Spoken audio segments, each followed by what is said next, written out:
Bonjour. Utilisez vos caractères physiques et caractères spirituels pour servir aussi Dieu. J'ai dit aussi parce que déjà dans votre vie, vos caractères physiques, tout comme caractères spirituels, sont déjà en train de vous servir dans votre vie, dans différents domaines. Pour certaines personnes, malheureusement, ça leur sert même dans de mauvaises choses. Alors, pour vous faire voir clair le fond du message, je vais vous donner la définition de ces trois choses. La première des choses, c'est le caractère. Qu'est-ce qu'un caractère? Un caractère, c'est ce qui est le propre d'une chose, ce qui la distingue. Une marque essentielle qui distingue une substance, une plante, un animal de tout autre. Voyons voir maintenant qu'est-ce qu'un caractère physique. Les caractéristiques physiques sont donc les qualités extérieures d'un être humain ou d'un animal. Passons maintenant au caractère spirituel. Les caractères spirituels, c'est tout ce qu'il y a de l'esprit, de la finesse, dans la manière de manier les idées. Un homme spirituel. Alors, les caractéristiques ou les caractères spirituels sont donc l'émotion, l'intuition, l'imagination, l'inspiration et la conscience. Tandis que les caractères physiques, c'est la taille, le poids, les vêtements que vous portez, les accessoires que vous mettez, la démarche, la posture, la voix, les éthiques, l'éthique et bien plus. Vous comprenez?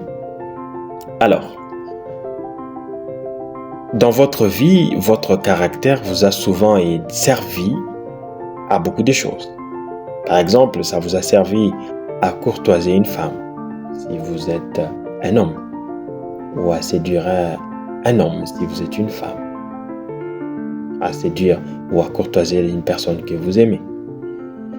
Ça vous a servi à obtenir un travail, à gagner une poste importante, à convaincre un client, ou à gagner de l'admiration des autres. Dans tout ceci, votre caractère a contribué pour vous aider à obtenir vos fins. Mais alors, sachez que Dieu ne vous a pas créé beau ou belle pour rien, ni juste pour des futilités. Dieu ne vous a pas donné un esprit bien aiguisé juste pour séduire les êtres que vous aimez ou juste pour gagner de l'argent. Utilisez vos caractères physiques et caractères spirituels pour servir Dieu. Votre beauté, par exemple. Vous êtes beau ou belle. Vous pouvez attirer les âmes en détresse vers le Créateur. Ne traînez pas dans des endroits malsains. Traînez plutôt dans des endroits saints. Comme ça, que tous ceux qui vous suivent et suivent votre beauté vont automatiquement se retrouver dans des endroits saints. Et cela va les aider et ils vont rencontrer les créateurs et les créateurs vont les aider. Votre voix, par exemple, vous pouvez chanter. Vous pouvez chanter à l'église, bien pour adorer et pour louer les Seigneurs, mais aussi pour apaiser les fidèles.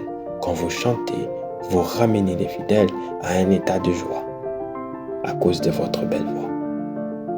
Votre esprit aiguisé, par exemple, votre esprit bien aiguisé, vous pouvez aider à interpréter ou à traduire, à éclaircir les mots dans différentes langues si vous connaissez. Vous savez, c'est trop difficile de comprendre une prédication, un enseignement, si vous ne comprenez pas clairement le mot. Et si vous êtes âgé d'esprit, vous pouvez traduire et expliquer clairement aux fidèles les significations de ces mots. Et ainsi, vous aidez les fidèles à mieux comprendre les messages. Votre esprit créatif, par exemple. Vous pouvez aider l'Église à se développer avec des bonnes idées, se développer physiquement et financièrement. Ou peut-être vous pouvez créer des idées pour que le message atteigne des milliers de personnes au même moment. Utilisez vos caractères physiques et spirituels pour servir Dieu. Sinon, le diable va s'en servir. Le diable peut se servir de votre beauté pour séduire les hommes de Dieu, par exemple, ou pour faire tomber les fidèles, comme dans les camps de Samson. Samson avec Delilah. Vous comprenez? Voilà. C'est là. Alléluia.